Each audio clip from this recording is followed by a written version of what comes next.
Saints. Good evening. We're going to continue our Bible study, but we're going to have a new topic tonight. So we're beginning a series on the parables that we'll be doing alternately. So I'll do a session or two, and then Pastor will do a session or two. And the hope is that you'll have an opportunity not only to learn about the parables, but gain a toolbox of tools so that you can begin to use them when you're reading scripture, so that you can see different ways of treating the same text. So we're going to start with that first slide. Yay. So can somebody tell me what a parable is? If you give me a short, oh, don't go to that yet. Go back. Don't give it away. What is a parable? And if you give me a short answer, I'll say it. If you give a long answer, you have to come to the mic. So what's a parable? Side by side. What does that mean, friends, since you know so much? Like your shoes. So the two of you are a parable. What is a parable? A story that has another meaning. An earthly story with a heavenly meaning. Okay. What else do we have? Go ahead.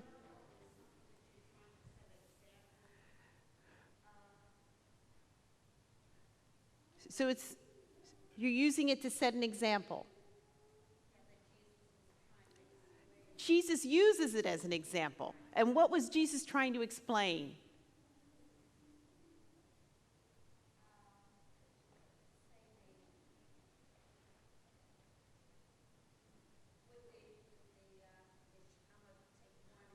Okay. Yes. If one is lost, so about the shepherd going after the sheep. So that is an example that Jesus is trying to use to make another point. So an illustration, example. Good. Anything else? Come on.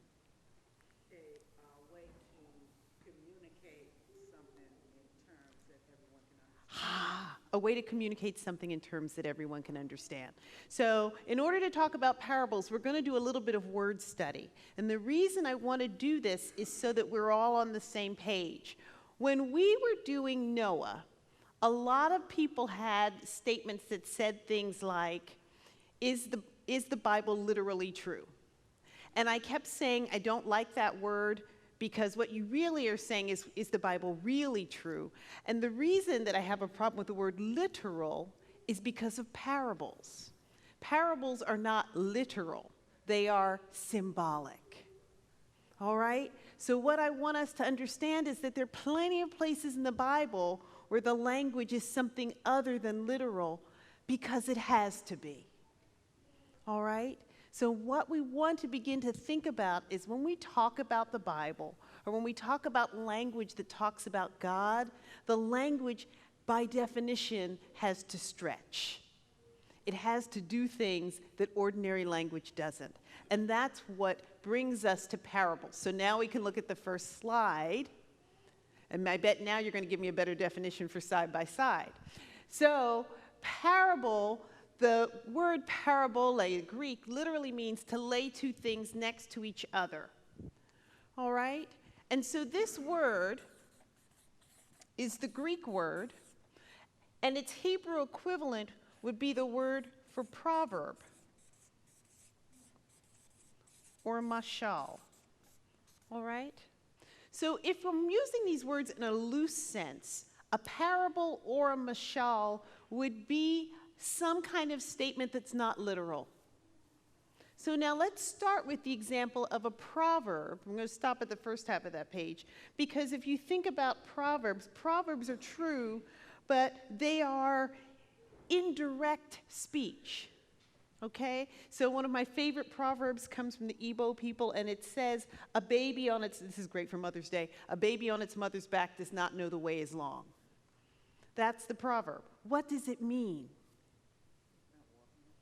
All right. So one of the things that proverb means is that if you're riding on your mama's back, you have no care, concern, or knowledge about how long the way is, right? So that is one way that the proverb means. Are there any other meanings to that proverb?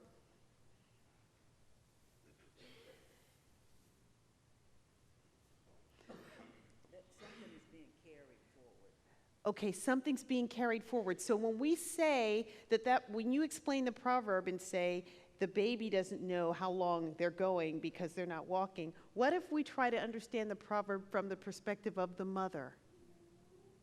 So the proverb could also mean that the person who is in the role of carrying, part of their job is to make sure that the person they're taking does not know that the way is long. Okay? So the point of a proverb is, in order to understand it, it's almost like solving a riddle. And so the way wisdom literature works is that when you get it, then you're wise. So if you see a proverb and you don't know what it means, keep at it. And when you get it, then that is its prize. The prize is you now understand what it's trying to convey or communicate. So when you think about parable, think about figurative speech. When we come to that passage in Mark where it says, Jesus spoke to them in parables, or Jesus began to speak to them in parables, the text is trying to tell us that Jesus chose a way of speaking to the people who followed him. And then we want to begin to ask why. Why did he speak to them in parables? And some Gospels tell us on certain occasions why he did. Some Gospels will say that on this occasion he told a parable and he didn't intend for everybody to get it. Okay? So we'll begin to enter that land of figurative speech. So the loose definition of a parable is something that's not literal. But now look at the second definition, and we'll come back to this. An extended metaphor or a simile that becomes a narrative for the purpose of teaching. So the point of the parable is to teach. And I would go further and say the point of a parable is to enlighten. Okay? Now we're going to go over some terms, all right? So let's go to the next slide. We're going to start with simile. Literally, simile means like. And simile employs either like or as. So it's a figure of speech involving the comparison of one thing with another thing of a different kind. So one example I would use is, this is as solid as a rock. All right? So if you know what a rock feels like, then you know that you have a point of reference for the thing that's being described. And the way to know that you have a simile is that it uses the word like or as. So far, so good? All right, next slide. Now we want to talk about allegory. Allegory means other speaking. So this is a story or a poem or a picture that can be interpreted to reveal a hidden meaning. So can anyone think of a modern day example of an allegory?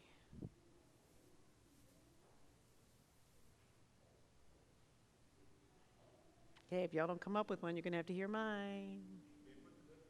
Huh? You want the definition back? Okay. Can anyone else, and this is all going to be available online, but you can write it down if you want. Anyone can think of an example? Sam?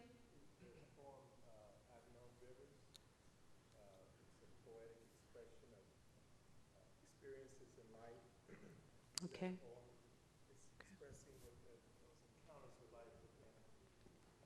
Yes. So I've Known Rivers is a song, yes, that is allegorical, right? Because it's saying one thing, but it's talking about something else. So that's that sense of other speaking, okay? Do any of you know the story, The Lion, the Witch, and the Wardrobe in the Chronicles of Narnia? That's a real straightforward allegory. Animal Farm is an allegory. Some of y'all read that in 9th grade. So the way an allegory works is that the characters in the allegory represent another thing. so that in The Lion, the Witch, and the Wardrobe, and I was reading this, I'll never forget, I was in 5th grade, and the lion Aslan is killed, and then at the end of the story, he comes back to life. I was like, oh, hey, wait a minute. That sounds like another story I know. And sure enough, you go back, and everything in that story lines up with the story of Jesus. So an allegory is telling one story, and it's telling another story at the same time. Okay? Now, let's go to the next term. The next term is metaphor, and this word means to carry.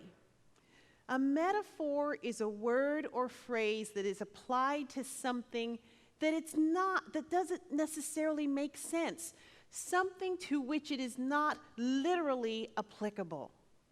So we're going to use something known to explain something that is not known. There's a song we sing, Jesus is a rock in a weary land. A weary land, a weary land. Jesus is a rock in a weary land, a shelter in the time of storm. So there are two metaphors in that. Jesus is a rock. Jesus is a shelter in the time of storm. Think about it for a second. The way metaphor works is kind of weird because it's not saying Jesus is like a rock, which is fine. That would be true to say Jesus is like a rock or Jesus is like a shelter. But when it says Jesus is a rock, it is asserting a reality. The difference between simile and metaphor is that simile describes, metaphor is making a new reality. Now, I'm going to tell you a metaphor that we use in the church so much that we have lost some of the power of the metaphor. When Jesus taught his disciples the Lord's Prayer, he said something crazy. He said, you are going to call the Almighty God our Father. We do it so much now, we don't even think about it. But it was profound, and it is a metaphor that Jesus called Almighty God Father. He didn't say God is like a father. He said God is our Father. And when Jesus introduced that metaphor, he opened up a new way for us to relate to God. Okay? The power of the metaphor, in some ways, is in the way that it shocks us, because we hadn't thought of it that way before. So we use metaphors all the time in religious language that we're familiar with because we've heard them over and over and over again. The reason I want you to understand this is because I want you to realize that when Jesus told parables, he was shocking his audience, and he was making them uncomfortable, and he was putting things together that didn't belong together. Okay? Let's go to the next slide. We need symbolic language in the Bible because there is no other way to talk about God than using symbolic language. We don't have the words, I've never seen God. And if I were to see God, I would have trouble telling you what that was like. If you look in Ezekiel, when Ezekiel tries to tell you what it was like to see the bottom of the throne upon which God sat, he says it was like the appearance of the likeness. Symbolic language. He kept saying it was like, it was like, it was like, because whatever God is bigger than our language. So symbolic language is necessary for religious language. It has to happen in the Bible because we don't know how else to explain the unknowable. And any teacher will tell you, how do I explain something that is a new concept to my students? I start with what they know and say, do you remember when you learned this? Well, this new thing is kind of sort of like that. So we're going to start with what's similar, and then we're going to expand. Okay? So simile is one way to take something that's unknown and introduce it. Metaphor is far more radical than that. Okay? Are we good so far? So when we talk about God, we want to think about simile, allegory, and metaphor. Now let's talk a little bit more about simile so we can get these three things straight. So simile works by analogy, and it is based on the assumption of likeness. So when Robert Burns, the poet, said, "My love is like a red, red rose." All right? So a rose is something that for most of us conjures up a positive image. It's lovely, it's rich, it has a lovely smell. So for him to describe his beloved in that way, he's taking something that we know and connecting them. So it's based on likeness. And it works on an allegory.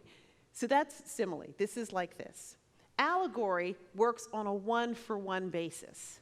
So if I have an allegory, that means that individuals represent other individuals or things.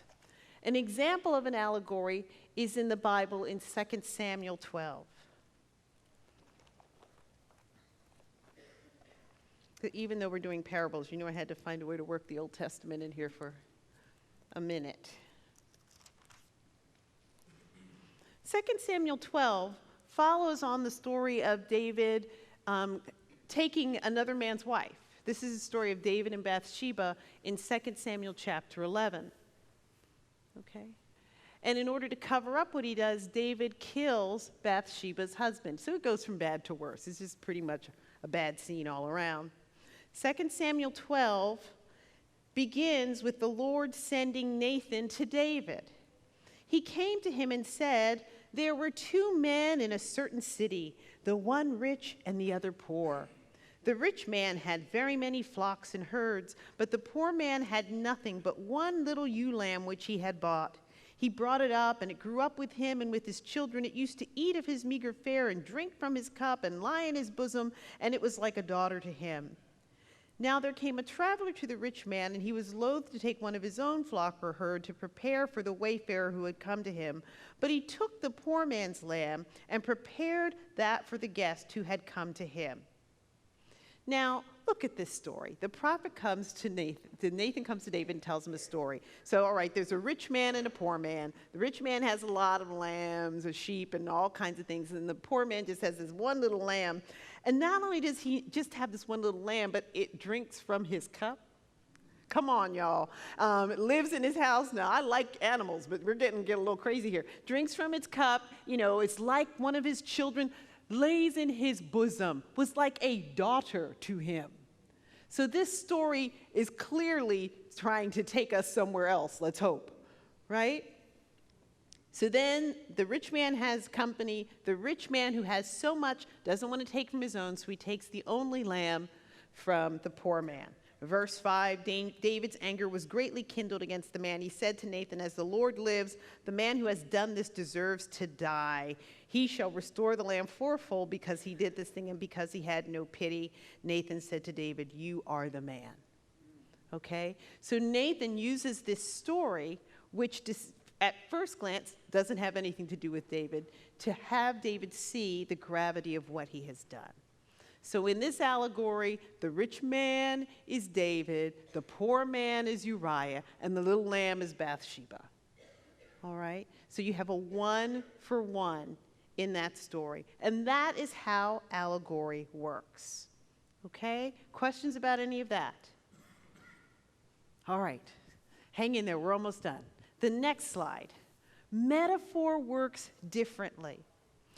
By using something that is known and unknown, metaphor changes what is known.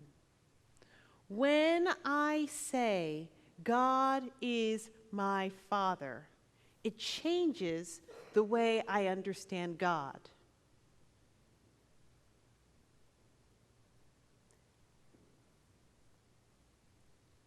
And in the power of that, a metaphor creates a moment of insight. And here's the thing I love about a metaphor. It doesn't just happen up here. It's not just cognitive, it is emotional. And sometimes part of what gets us so excited about an insight we have in Scripture is because the metaphor opens up for us. And in that moment, it is not simply something that happens up here, but something that happens in here. Okay? So if Jesus is speaking and teaching in parables, there's several things that are happening. Not everybody's going to get it. Not everybody's going to get the same thing. The people who get it, whatever they get, is going to affect them cognitively and emotionally, and it's going to change the way they see the world. Okay? Let's look now. I have a couple of quotes about metaphor. I'm a real big fan of metaphor. Look at this one. A good metaphor is a new vision. It's the birth of a new understanding. And a strong metaphor means you don't see the world in the same way anymore. The reason that people follow Jesus is because they listened to his teaching, and what he said changed the way they understood the world to be, and they said, I got to go get some more of that. So here are people who are oppressed, who are thinking for the most part in terms of, we want to get out from underneath the oppressor. And Jesus says, let me show you another world. The world you live in is not all that there is. And then Jesus goes further and says, the world you live in is not reality. There's another reality that's bigger than the one you are worrying about. And it's in that moment of encounter with God that we are able to see that the things we are doing are often a mere shadow of something else. We so far, so good? Okay, next slide. A metaphor is language that misbehaves. It violates, it transgresses, and in so doing, it opens up new possibilities for meaning. So a children's song that you know very well is row, row, row your boat gently down the stream, merrily, merrily, merrily, merrily, which is so hard to say. Life is but a dream. It's a metaphor that says something that's true but not true, because life is not only a dream, okay?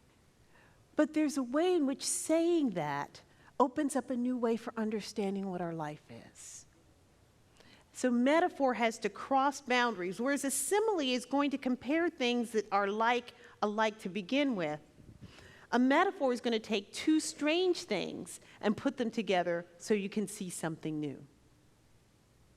When Jesus says the kingdom of heaven is like a mustard seed, what? You hear that so much, you just think that makes sense. That makes absolutely no sense. It's crossing boundaries, it's transgressing, so that Jesus can tell you something about reality that you didn't know before. Okay, one more thing about metaphor. Metaphor is not a means to an end. Metaphor is the means and the end. So, you read a parable, and if you're like me, you want to say, okay, so what's the point? No. The story is the point. So we think if we read a metaphor and we come to the end and say, well, Jesus told this story, and what he meant was this, this, this, this, and this. No, then you've almost missed the point. Because the point of the parable is to enter into an alternate reality and see something in that space that you couldn't see anywhere else. It's also the case that there are some parables that will have a very nice one-for-one association, and we're going to look at one of those tonight. And there are other parables that will have what I call a surplus of meaning. So it can mean this, but that ain't all that's in there. And there's more and more and more. And so the beauty of Scripture and the beauty of the parable is your ability to go back and find something you didn't see before. Metaphorical language does not take us out of everyday reality, drives us more deeply into it, deforming our usual apprehensions so that we can see reality in a new way. There's this way in which a metaphor deconstructs what we understand or takes it apart so we can have a new understanding. Are we doing okay? Any questions? This is a good time. Okay. I'm going to give you some characteristics of a metaphor. Of a parable. So if we understand metaphor to be this use of something known to describe something unknown, then I want you to think about a parable as an extended metaphor. And usually a parable is a narrative, and it employs metaphor, and it tends to be short. Okay?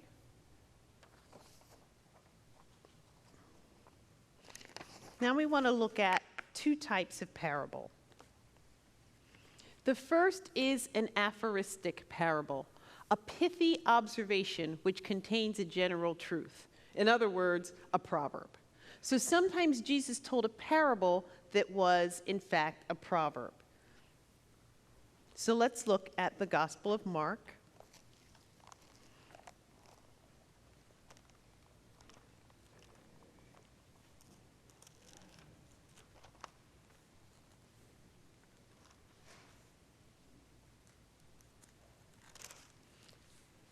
Mark chapter 3, and we'll start with verse 20.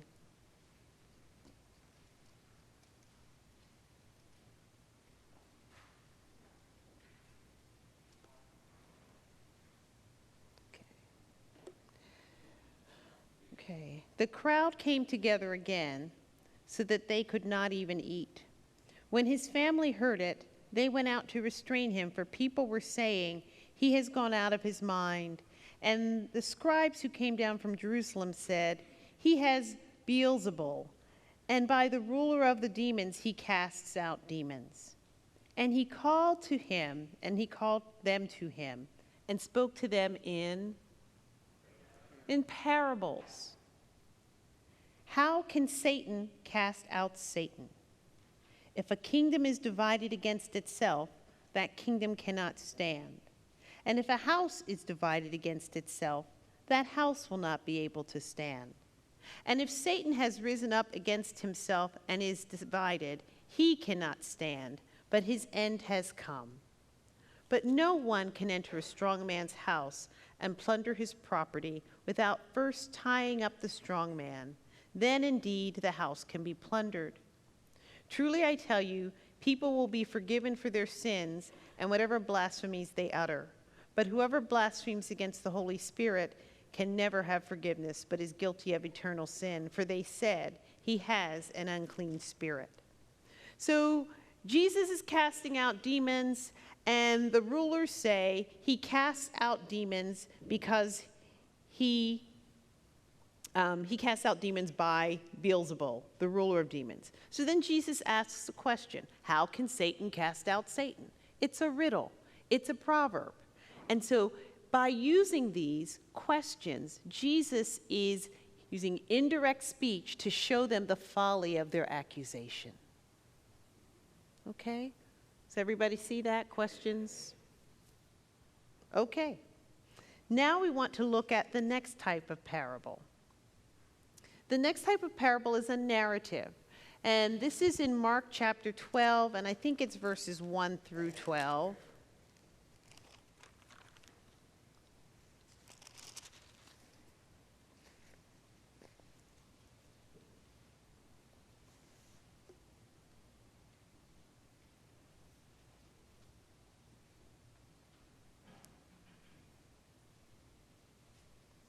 Mark 12 with verse 1, then he began to speak to them in parables. A man planted a vineyard, put a fence around it, dug a pit for the winepress, and built a watchtower. Then he leased it to tenants and went to another country. When the season came, he sent a slave to the tenants to collect from them his share of the produce of the vineyard, but they seized him and beat him and sent him away empty-handed. And again he sent another slave to them. This one they beat over the head and insulted. Then he sent another, and that one they killed. And so it was with many others. Some they beat, and others they killed. He had still another, a beloved son. Finally he sent him to them, saying, they will respect my son. But those tenants said to one another, this is the heir. Come, let us kill him, and the inheritance will be ours. So they seized him, killed him, and threw him out of the vineyard. What then will the owner of the vineyard do?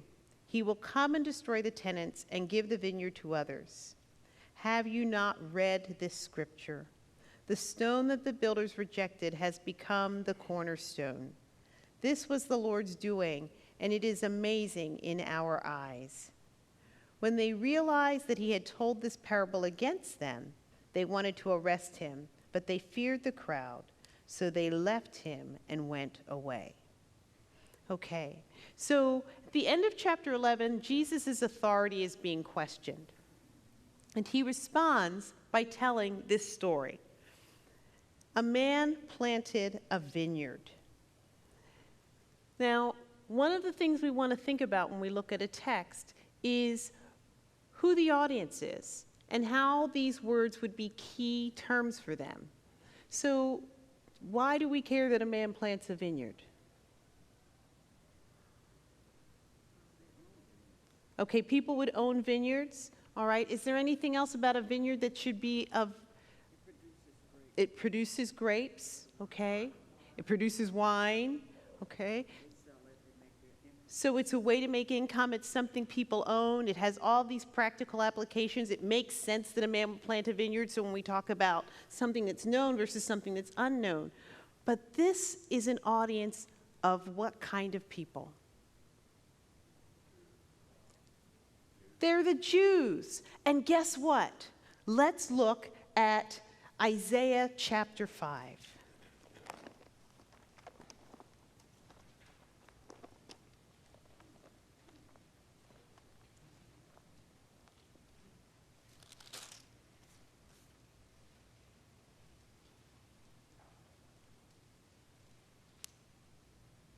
Isaiah chapter 5 is a very famous song, and it is called the Song of the Vineyard. Okay? Let me sing for my beloved. I'm going to start in Isaiah chapter 5, verse 1. Let me sing for my beloved, my love song concerning his vineyard. My beloved had a vineyard on a very fertile hill. He dug it and cleared it of stones and planted it with choice vines. He built a watchtower in the midst of it and hewed out a wine vat in it. He expected it to yield grapes, but it yielded wild grapes. And now, inhabitants of Jerusalem and people of Judah, judge between me and my vineyard. What more was there to do for my vineyard that I have not done in it? When I expected it to yield grapes, why did it yield wild grapes? And now I will tell you what I will do to my vineyard. I will remove its hedge, and it shall be devoured. I will break down its wall, and it shall be trampled down. I'm going to keep going. I will make it a waste. It shall not be pruned or hoed, and it shall be overgrown with briars and thorns. I will also command the clouds that they rain no rain upon it. For the vineyard of the Lord of hosts is the house of Israel, and the people of Judah are his pleasant planting. He expected justice, but saw bloodshed, righteousness, but he heard a cry. So here's a very, very famous oracle that is a song where the planter says, I did all of this work, and I put good stuff in the ground, choice vines, but y'all just didn't know how to grow right. And instead of growing good grapes, you grew wild grapes. And so what am I going to do? I'm taking you down. There's symbolism in the reference to wall, because if the vineyard is Jerusalem or Judah, then this is the city that is destroyed. So when the city is destroyed, the walls come down. So here is a song that connects Israel with a vine.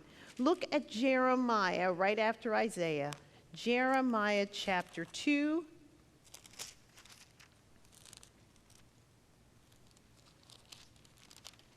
Let's see. 2:21.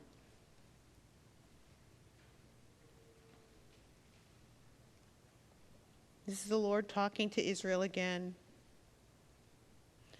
Jeremiah 2:21, yet I planted you as a choice vine from the purest stock. How then did you degenerate and become a wild vine? Okay. Let's see, we'll take a minute and look at one more.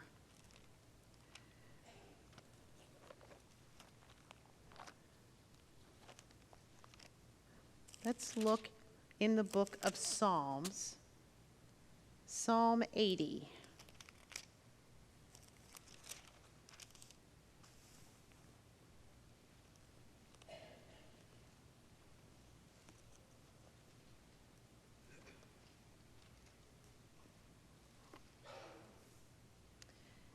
Psalm 80, verse 8. You brought a vine out of Egypt. You drove out the nations and planted it. You cleared the ground for it. It took deep root and filled the land. The mountains were covered with its shade, the mighty cedars with its branches. It sent out its branches to the sea, and its shoots to the river. Why then have you broken down its walls, so that all who pass along the way pluck its fruit? The boar from the forest ravages it, and all that moves in the field feed upon it. So here you have these images of a vineyard or vines that have been planted and cared for, but then this image of ruin. And so all of these speak to this moment in the history of Israel that everyone would have known about. The destruction of the temple, the destruction of Jerusalem, and the image as a vine. Now go back to Mark. When Jesus says, a man planted a vineyard, the audience would know what he's making reference to. Ding, ding, ding, ding, ding. We know about a man planting a vineyard. Put a fence around it, dug a pit for the winepress, and built a watchtower. Remember there was a watchtower in Isaiah? So there are all of these keys that would let this audience have clues to where we're going. Now here's the new part. He leased it to tenants and went to another country.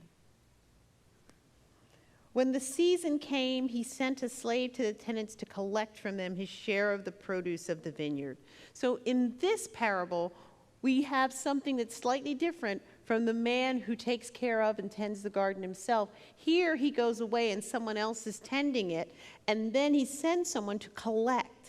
They seized the first person, beat him, sent him away. Then he has another one. You get this again. Then another. And so it was with many others. Some they beat and others they killed. So who are these servants that are going to collect? These are the prophets. So Jesus is telling the story, and understand the irony here, because the people he's talking to would have been the people who were talking about the prophets. They know exactly what he's doing. All right? Then he shifts and says, oh, but wait, there's one more person in this narrative, the beloved son. Now, who's the beloved son? Think of the audacity of Jesus. Think about how much they probably wanted to put their hands on him in this moment. And you've got to understand this, because we read the story, blah, blah, blah, blah, blah, blah, blah. Those people wanted to kill Jesus. All right? Because he takes what is known of their tradition and takes the words with which they have become so comfortable and sets it in a different context and turns everything they believe to be right on its head. And all the while he does that, he's like, oh, by the way, I'm the beloved son. That would be me, Jesus, Son of God. All right? And in case anybody has any questions about my authority, this would have been outrageous. And the only way he gets away with it is because it's a parable. If Nathan had gone into David and said, David, look, man, you are a mess. You are wrong. You are a murderer. You're an adulterer. You're a liar. And you're a cheat. Nathan would not have lived to finish his little tirade. So he goes and he tells the story and allows David to get all righteously indignant so that he can then turn that around on him.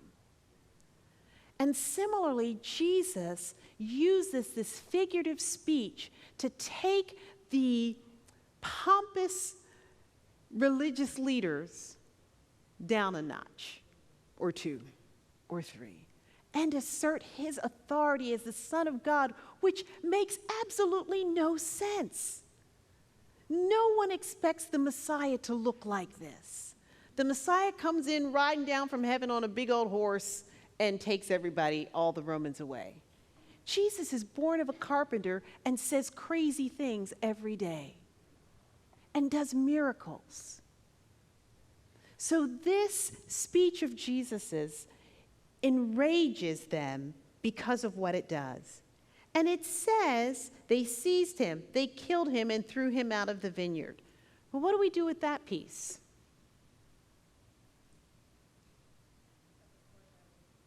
What? It's foreshadowing, so Jesus is foreshadowing or predicting his own death. So again, if you think about the authority of Jesus, he's not only saying, I am the Son of God, but I do understand how this story is going to play itself out. He knows even now, as he's telling the story, what's going to happen. And then he says, and then guess what's going to happen after that? What do you think that the owner of the vineyard will do? And then he takes us right back to Isaiah and Jeremiah and the Psalms, all right, where the vineyard is destroyed. Here, the people who did not, who were taking care of the vineyard will be destroyed. He will come and destroy the tenants and give the vineyard to others. Then he quotes some more scripture just to throw a little salt in the wound. And when they realized that he had told this parable against them, they wanted to arrest him, but they feared the crowd. So I want you to think about how masterful a parable is. It is never a simple story. Even though this story is allegorical, it is complex. It is complex because it takes this existing tradition of the man who plants a vineyard and the vine and twists it. It's a remix, y'all. So it takes this one story, but we change it up a little bit, and in so doing, allow a new part of the story to be told, and a new truth comes out. Okay? So what we're going to do in the weeks to come is work through, well, next week what's probably going to happen is Pastor will do some more introductory work to parables, but he's also going to probably give you some examples of some. But I want you, as you work through these, to always remember how metaphor works. Because you are familiar with these stories, many of you are familiar with these stories. If you're not familiar with these stories, this is going to be the best Bible study series ever. Because if you're not familiar, you might ask the questions that the original audiences may have asked. Why is the kingdom of heaven like this? Why is this like this? What is Jesus trying to do by connecting these two things? What new reality is he trying to make? The other thing that's going to happen is as we look at these various parables, we're going to realize that on Tuesday, Jesus said the kingdom of heaven was like this, and on Wednesday, he said something completely different. And what are we going to do with that? That's when we have to remember that whole notion of the parable or the metaphor, the extended metaphor, that the point is to be in it and not so much what comes at the end. It's an invitation. Each one is an invitation for you to step into an alternate reality and see something of God that you didn't see before. In some ways, if you understand that a metaphor is both cognitive and emotional, the point of a metaphor or the point of the parable is not what comes at the end of the story, but what happens to you as a result of having visited that space. So I want you to think what it's like if you have ever had the opportunity to visit a foreign country, and then what it feels like when you come back home. And if you've had an experience that was more than just kind of looking in the airport and going to the, duty-free tax shop, if you've had an experience of another culture, if you've had the experience of being in a place where everybody spoke a language that you didn't understand, when you come home and you hear someone speaking a different language, you will feel different because something happened in you. So think about the ways in which parables will invite you in so that you can live differently in the world. Okay? The other thing I want you to think about when we think about metaphor and parable is this notion of dual consciousness. So dual consciousness is the ability to hold on to more than one reality at one time. And everybody has this ability. Some of us have multiple consciousnesses. But dual consciousness for our ancestors when they were enslaved was a survival tactic. All right? Here's my reality. I'm a slave. And if I don't do what I'm told to do, I'm going to be punished. And I don't have control over where my children go. and I don't have control over much in my life. That is real. But the reason that most of them did not lose their minds was because they also were able to enter another reality. And we know what that other reality was like because of the words in the songs that they sang. And in that reality, God was God of all, and everybody was a human being. And so they lived in one reality, but accessed another reality. And the ability to access that other reality is dual consciousness. And I want to suggest to you that listening to parables should develop in you dual consciousness. So that what you are able to say is, this is my reality today. I am stuck in traffic and I am a hot mess. I am angry, I'm late, and these people don't know how to drive. That's real, all right? But having a dual consciousness enables us to say, up above my head, I hear music in the air. Up above my head, there is another reality. And so part of what parables do is help us to think about living on more than one level. The better your dual consciousness is, the more you'll get out of a parable. If you want to live in one world, what's going to happen is you're going to try to squeeze all that the parable has into your narrow view. So I want to invite you to open up that part of you that's able to think about things on more than one level. Okay? I've got one more thing to say about metaphor, and then if we have any questions, I'm happy to take questions. Oh, we have some more time, so maybe I'll say something else. Okay. I talked about metaphor as language incarnate, or language that is embodied, so that the two different realities that a metaphor brings together exist within a certain moment or within a certain space. So I want you to take that idea and then think about what it is that we say about Jesus. We say that Jesus is fully God and fully human. So that the very concept of the incarnation is a metaphor. Think about it. God and human are not like. They are not alike. Yet somehow we say that this man, Jesus, was fully God, divine, omnipotent, omniscient, omnipresent, and somehow enters into something that is limitation. So that the incarnation itself is metaphor. Okay? And it only exists in the person of Jesus. Okay? Does that make sense? Okay. Questions? Sam, you have to come to the mic. Sorry. So I was going to say, we'll have an opportunity then to explore more things like when the Lord says, I am the living bread, a living water, I'm light. We'll get a chance to delve more deeper into those realities and how that plays out. Yeah, I mean, what's interesting about your examples is these are all from John. And so what John does with parables or metaphorical speech is different from what we see in the other Gospels. So each Gospel is going to have a different presentation of the parables. And we'll be able to see all the different ways that God uses, that Jesus uses symbolic speech. Do you have a question?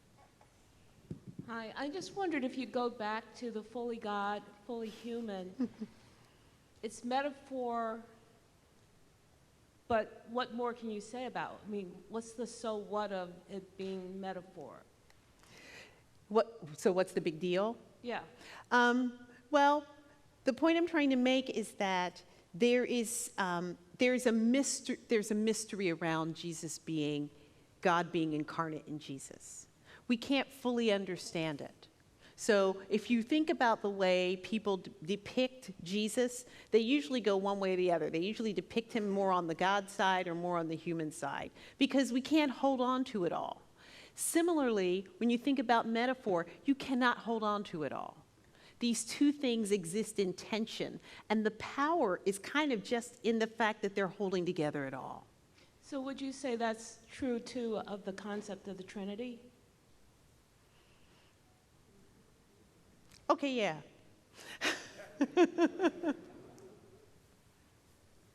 Okay. Any other questions? Come on. I just got one question. Okay. I mean, it's not a question, but actually, it's a portion of the scripture. It's in John, and Do you want to tell us where in John so we can Yeah. all look with you? Yes, ma'am. It's John 16:25.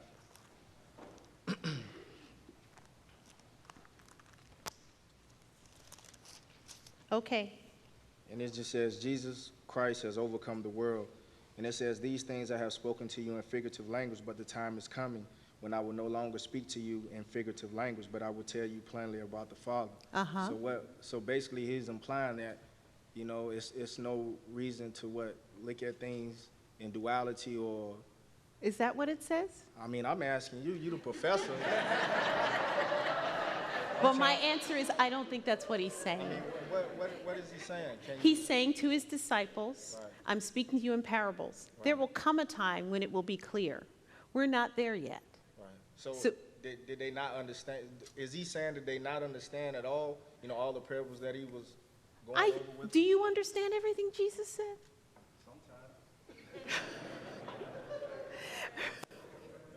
Sometimes. No, they didn't understand everything Jesus said. They understood some bits of it, and then I'm imagining, as is the case with most of us, that they had an opportunity to reflect. They understood it differently, and they understood more. Have you ever had a moment where you've had something happen and think, oh, that's what that Bible verse means? Oh, that's what, that's a part of what it means to be human when we encounter the divine. We get some of it, and unfortunately, some of us think we know more than we do. And those are often the most dangerous people in the congregation. So whatever we have, whatever we learn, whatever we appropriate, I would say hold it with a little bit of humility. And so often what I will say to people is, this is what I know today. And the reason I say that is to protect you and to protect me. Because I may learn something else tomorrow. Okay? Oh, he's back. Come on. Okay, so by you saying that, so in Philippians, is that Which one? Let's look it up together. It's just something that I read. I don't have it right offhand. I think it's in 3. I think Well, it might let's be see. like Keep talking. 3:15, where Paul exclaims about attaining what he already has. And I think I looked it up, and he was talking about, the charity and love that he already has. So is that what he's saying? Everything that he has now, that he wants to hold on to it? Philippians 3:12 says, not that I have already obtained this or have already reached the goal, but I press on to make it my own because Jesus has made me his own. Right? Right. So here he's saying he's still pressing on. There's still goals to be attained. There's still ground to be covered. Right. Appreciate it. Okay. You want to just stay up there just in case? I'm cool. We could go. Yes. Anything else?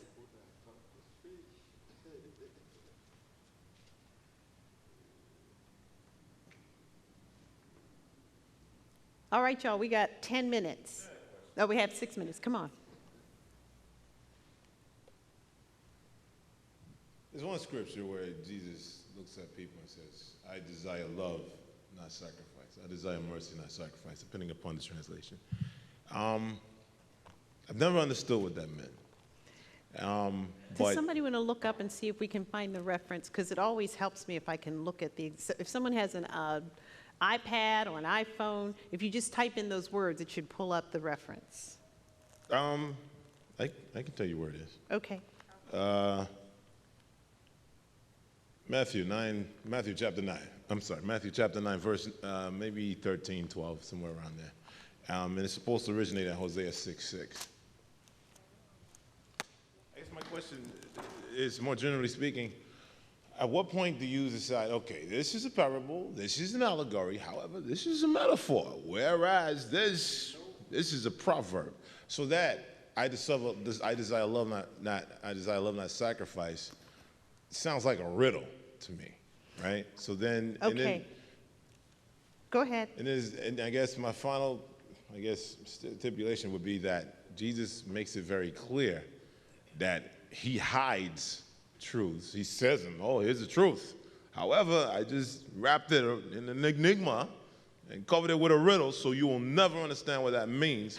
Because if you do, you will then repent and be, and I'll have to heal your land. You know what I'm talking about. Okay, yeah. He's like, here's the truth, but I don't want you to know it, because if you do, you'll repent and be good, and then I'll have to heal your land. However, so at that point, it's like, well, what's the point? Okay, there is a point. I'm going to start with this passage, and then I'm going to try to address the larger question, okay? So Matthew 9, start with verse 9. Always read something in context, because context is going to answer some of the questions we have, all right? So God's word is always God's word, but God's word is contextual, which is why the great sin is to do proof texting. That's when you take one verse and run from here A to Z with it, because what it means in context is different from what it means out of context. So Matthew 9:9, as Jesus was walking along, he saw a man called Matthew sitting at the tax booth, and he said to him, "Follow me." And he got up and followed him. And as he sat at dinner in the house, many tax collectors and sinners came and were sitting with him and his disciples. When the Pharisees saw this, they said to his disciples, "Why does your teacher eat with tax collectors and sinners?" But when he heard this, he said, so here's where your verse comes. So what's the setup? The call of Matthew, who is a tax collector. What do we know about tax collectors? Huh? They're not liked. Why aren't they liked? They're not only taking their money, but they're Jews. So it's like your own people representing the man and exploiting you. And not just taking the taxes, but also taking a little bit extra to support themselves. All right? We don't like tax collectors. Jesus calls a tax collector to follow him, sits down and eats with him, and not just him, but other sinners. God only knows what that was. I mean, what could be worse than being a tax collector? All of these people. When he is called to question, he says, "Those who are well have no need of a physician, but those who are sick. Go and learn what this means." So he's taking that well-quoted verse, "I desire mercy, not sacrifice," from Hosea, and setting it in this context and saying, when God says this, this is where you want to apply that prophetic word. So here, in fact, Jesus is actually opening up something for our understanding. It's just that often, in this case, and as is often the case, we don't want to hear it because it's going to have an impact on us. But here's a case where Jesus is really being pretty clear. That, yes, I'm going to call sinners and tax collectors because I'm here to heal the sick. Okay? Those who are well do not need a physician. I have come not to call the righteous, but sinners. So I've come to call not the righteous, but sinners. Those who are well have no need of a physician are on either side of the prophetic oracle. Does that help? So that's a little mini context around that larger context that opens up that verse. Okay? And I'm really impressed with everybody's knowledge of the Bible. Let me just say, it's good. Okay? Now we probably have time for one more question.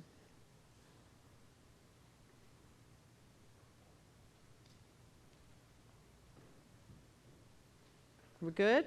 Oh, we got one more. Come on.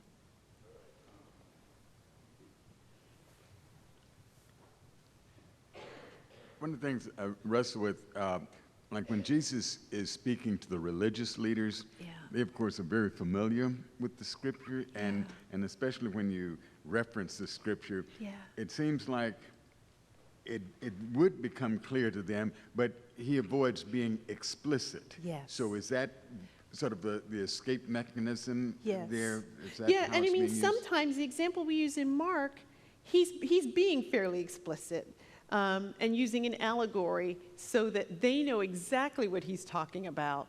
But if they respond, then everybody else will know. So it's that kind of insider language where they know and he knows. And that's why they're so angry. And they know they can't get him.